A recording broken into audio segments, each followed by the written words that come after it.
YSR Congress party తండ్రి శవాన్ని పక్కన పెట్టుకొని సంతకాల సేకరణతో మొదలైన ఒక శవ రాజకీయం చేసే రాజకీయ పార్టీ ఇప్పుడు రాబందుల పార్టీలాగా తయారైంది. వైఎస్ఆర్ కాంగ్రెస్ పార్టీ రాబందుల పార్టీ అని చెప్పి పేరు మార్చుకుంటే బాగుంటుంది. ఎందుకంటే ఆంధ్ర రాష్ట్రంలో ఎక్కడ శవం కనపడితే అక్కడికి వెళ్ళి వీళ్ళు గద్దల్లాగా వాలిపోయి శవ రాజకీయాలు చేయడానికి సిద్ధపడతా ఉన్నారు. ఈ రాష్ట్రం మిమ్మల్ని చీకొట్టింది, మీ పార్టీని చీకొట్టింది, జగన్మోహన్ రెడ్డిని చీకొట్టింది. కనీసం ప్రతిపక్ష హోదా కూడా ఇవ్వకుండా మిమ్మల్ని తీసి అవతల పారేసింది. అయినప్పటికీ కూడా జ్ఞానోదయం కలగకుండా ఏమాత్రం సిగ్గు ఎగ్గు లేకుండా ఈరోజు మళ్ళీ తెలుగుదేశం పార్టీ నారా చంద్రబాబు నాయుడు గారి మీద బురద జల్లే ప్రయత్నం చేస్తూ ఉన్నారు. వంగి కొబ్బరికాయ కొట్టలేని వాళ్ళు కనీసం జెండా ఎగరేయటానికి ఆసరాగా ఉండే తాడుని కూడా అతని దగ్గరికి రావాలి తప్ప అతను ఆ తాడు దగ్గరికి వెళ్ళే పరిస్థితి లేకుండా ఉండే ఈ జగన్మోహన్ రెడ్డి ఏమాత్రం జాతీయ జెండాకు కూడా గౌరవం ఇవ్వలేని ఇతను ఈరోజు నిన్న జరిగిన ఈ పాయకారావుపేటలో ఫుడ్ పాయిజన్ ఏదో జరిగితే దాని మీద శవ రాజకీయం చేస్తూ ఉన్నారు. నేను ఒకటే అడుగుతున్నా, ఏం జరిగింది అక్కడ? ఒక చర్చ్ ఫాదర్ ఒక అనాథ శరణాలయంలో కొంతమంది బాలికలతో ఉండి నడుపుతున్నాడు అనాథ శరణాలయం. బిర్యానీ పెట్టారంట, అది ఫుడ్ పాయిజన్ అయ్యింది. ఫుడ్ పాయిజన్ అయిన విషయం ఆ చర్చ్ ఫాదర్ ఎవరితోన్నా మాట్లాడా? అక్కడ స్థానిక ఎమ్మెల్యేలతో కానీ ప్రజాప్రతినిధులతో ఎవరితోన్నా మాట్లాడా? ఎవరితో మాట్లాడలేదు. 3 రోజులు అయిన తర్వాత అది విషయం బయటకు వచ్చింది. పిల్లలు 4 చనిపోయారు. మిగతా వాళ్ళు సీరియస్గా ఉన్న వాళ్ళందరినీ కేజీహెచ్లో జాయిన్ చేయమని చంద్రబాబు నాయుడు గారి నోటీస్కి రాగానే మొత్తం చర్యలు తీసుకున్నారు. ఎక్కడా కూడా అనాథ శరణాలయాలు ఎక్కడెక్కడ ఉన్నాయో రాష్ట్రంలో అవన్నీ లిస్ట్ అవుట్ చేయమన్నారు. ఎవరైతే పిల్లలు చనిపోయారో వాళ్ళకి పరిహారంగా వాళ్ళ కుటుంబాలకి 10 లక్షల ఎక్స్గ్రేషియా ప్రకటించారు. అక్కడ డిఈఓ ఎవరైతే ఉన్నారో స్థానికంగా ఉన్నారో అతను విచారణ చేస్తూ ఉన్నారు. ఇన్ టైం మానిటరింగ్ చేస్తూ ఉన్నారు. తర్వాత ఈ రాష్ట్రంలో ఉన్న అనాథ శరణాలయాలన్నింటినీ కూడా లిస్ట్ అవుట్ చేసి అసలు వాడి పరిస్థితి ఏంటి, అవసరమైతే గవర్నమెంటే టేక్ ఓవర్ చేస్తుందని చెప్పారు. నిన్న ఎక్కడైతే ఇది జరిగిందో అసలు పూర్తిగా ఆ శరణాలయం బాధ్యత మొత్తం చంద్రబాబు నాయుడు గారే తీసుకుంటానని చెప్పారు. ప్రభుత్వం తరఫున తీసుకుంటా అని చెప్పారు. ఇంకేంటి మీ బాధ? ఇది శవ రాజకీయాలు చేయడానికి ఎందుకు ప్రయత్నం చేస్తూ ఉన్నారు? మీకు అసలు అర్హత ఉందా అని నేను అడుగుతా ఉన్నా. పులివెందుల్లోనే, అక్కడెక్కడ కాదు, జగన్మోహన్ రెడ్డి గారి ప్రభుత్వంలో జగన్మోహన్ రెడ్డి గారు ముఖ్యమంత్రిగా ఉన్నప్పుడే పులివెందుల నియోజకవర్గం చక్రైపేటల మండలంలో ప్రాథమిక పాఠశాలలో 15 మంది కడుపు నొప్పి వచ్చి వాంతులు విరోచనాలు అయితే కూడా ఏ రోజు మీరు పట్టించుకోవాలా?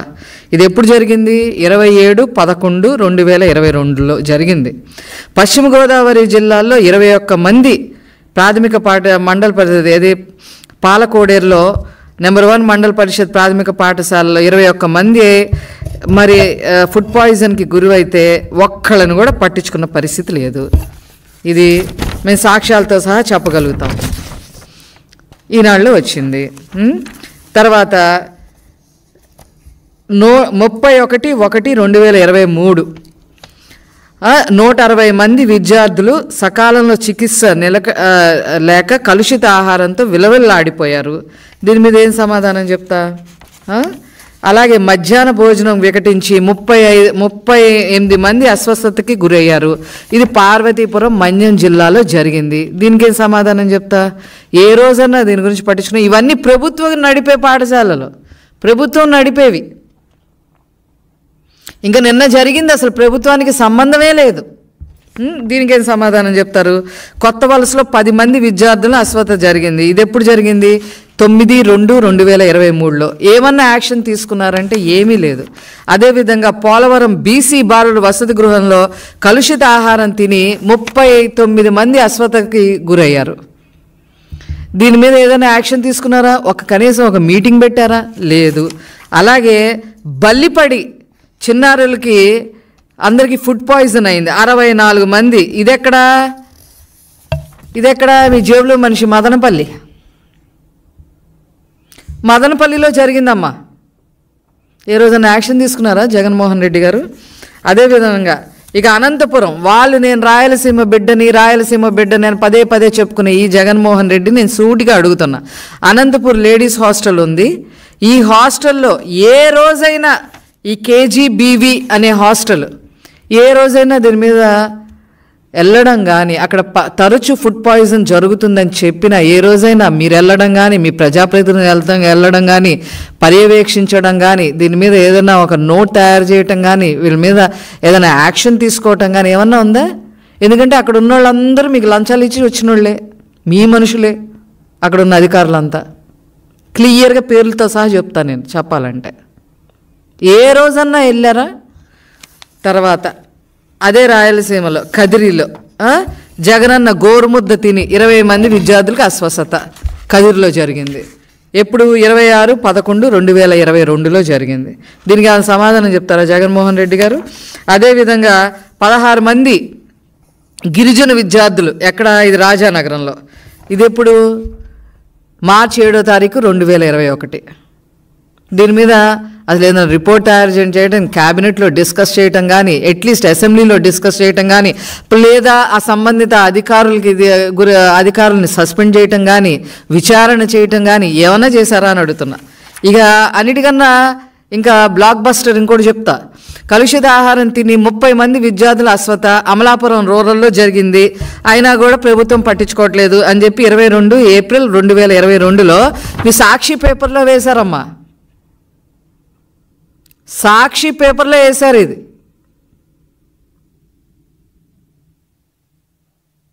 మీరు చేసిన తప్పుడు పనులకి మీకు కరెక్ట్గా సమాధానం చెప్పి మిమ్మల్ని ఎక్కడ ఉంచాలో అక్కడ ఉంచారు ప్రజలు. ఏమీ లేకపోయినా కూడా శవరాజకీయాలు చేయడానికి మీకు పనిపాట లేదా అని వైసీపీ నాయకుల్ని, ముఖ్యంగా జగన్మోహన్ రెడ్డి గారిని అడుగుతున్నాను నేను. ఇవి కొన్ని ఎగ్జాంపుల్సేనండి. ఇవి కేవలం కొన్ని నేను 10 ఎగ్జాంపుల్స్ మాత్రమే చెప్పా. ప్రతి సంవత్సరం వాళ్ళున్న 5 సంవత్సరాల్లో వాళ్ళ గవర్నమెంట్లో ప్రతి సంవత్సరం ప్రతి నెల ఎక్కడో చోట ఏదో ఒకటి జరుగుతూనే ఉంది. దాని మీద ఏనాడు కూడా ఒక సమీక్ష చేయలే. ఆఖరికి మీరు ఇచ్చిన చిక్కీలు తర్వాత అవి ఎక్స్ట్రా బిస్కెట్లని అయ్యని ఇస్తే వాటిల్లో పురుగులు దొరికాయి. కానీ దాని మీద కూడా మీరు ఏ రోజు యాక్షన్ తీసుకోవాలా?